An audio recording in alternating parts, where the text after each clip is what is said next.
Today I'm testing out the OM System OM-1 Mark II with a 300mm f4 Pro by OM System in real wildlife photography setting. Now a big thank you to OM System for lending me this gear and allowing me to make these videos for you. Now it's not because the gear is not mine that my opinions are not mine. I will be very open and honest with you.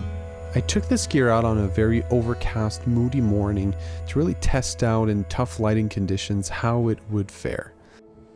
As soon as I walked into this marsh I was exploring, I heard a belted kingfisher.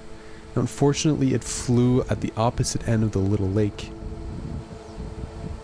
The picture didn't turn out quite well, but believe it or not, this is the best shot I've ever gotten of this bird.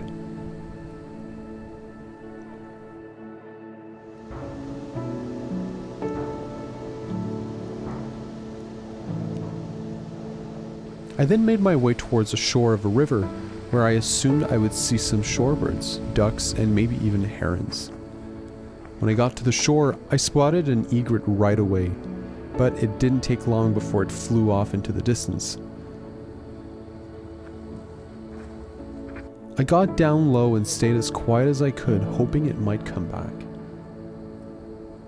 While I waited, I took the opportunity to photograph a few mallards nearby.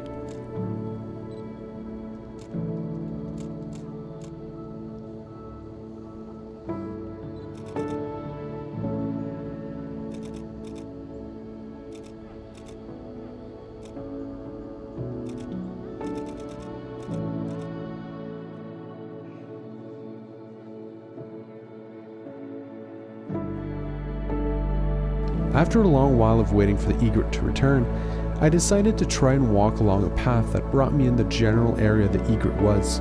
But of course, when I got there, it was now back where I was waiting earlier.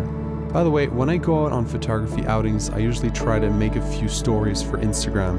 So if that's something that you're interested in, head on out to Instagram and give me a follow. So there's an egret back there and I'm trying to stay hidden. So I got this little camo suit here, so hopefully it'll come near.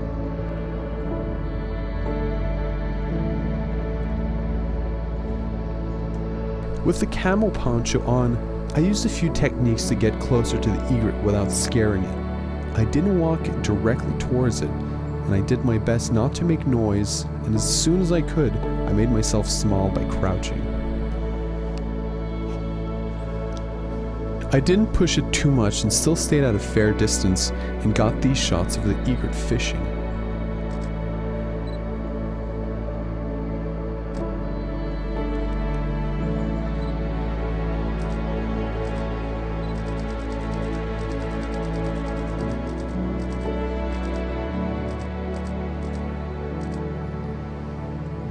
Fish.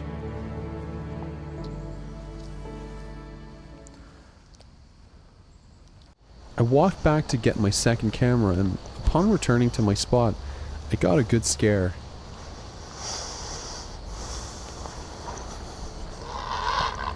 Holy cow.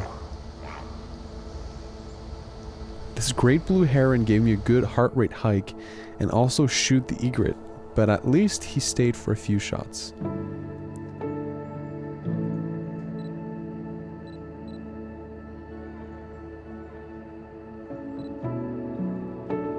I walked along the shore to get a different angle of the heron, and surprisingly, he walked closer to the shore as well, and I was able to get some great shots.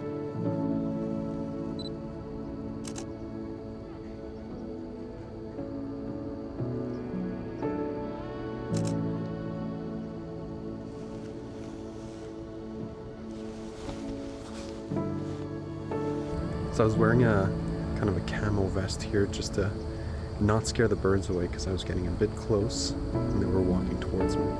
So I didn't want to scare them away. I'm going to walk back towards the car. I spent enough time here. My shoes are absolutely wrecked. I'll show you in a second. When I came into the park, I did see a belted kingfisher.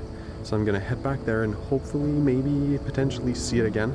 Hopefully I can get a better picture than what I did when I came into the park. So come along.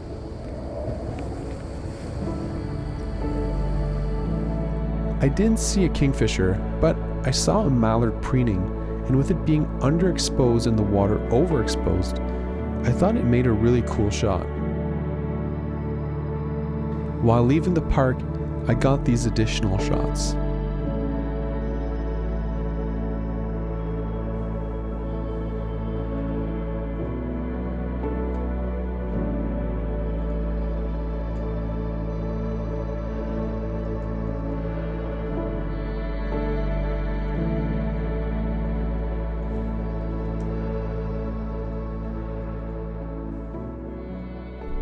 Now, I've already done a first impressions video of the lens and camera, and I'm also going to do a deeper dive, a more thorough review of the equipment, but I want to give you my impressions after this photo shoot.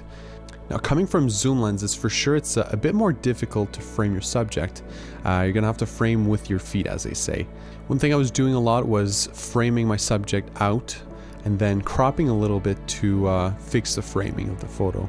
And with how clear the lens and the camera were with the image stabilization, it really wasn't a big deal to crop the image a little bit. Now I have to say the f4 is absolutely amazing. It allows to get more light in, plus a narrow depth of field is really fun. So you're going to get blurrier backgrounds and foregrounds, which in turn really helps to frame your subject. So last thing, really quickly, would I buy this lens? I certainly would. I'm going to do more of an in-depth review soon enough, but for sure this lens is beautiful, it's great to use, and it's not too heavy, surprisingly. It definitely is heavier than the 100 to 400 millimeter, but I wouldn't say by that much. I'm going to put the stats on screen here. So if you haven't tried it out, go take a look at it, give it a try if you have the opportunity. It's really an amazing piece of equipment, and in my opinion it certainly is one of the best wildlife lenses for micro four thirds. So get out there and take a look at it. So let me know down below in the comments, what gear do you use when you're doing wildlife photography? What do you bring with you when you're going out on photo trips?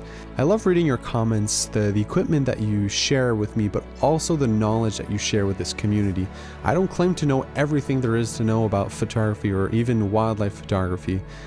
So I love when we share as a community our knowledge and give each other some tips and tricks. Well, thank you so much for watching today, and I'll see you again soon. Take care.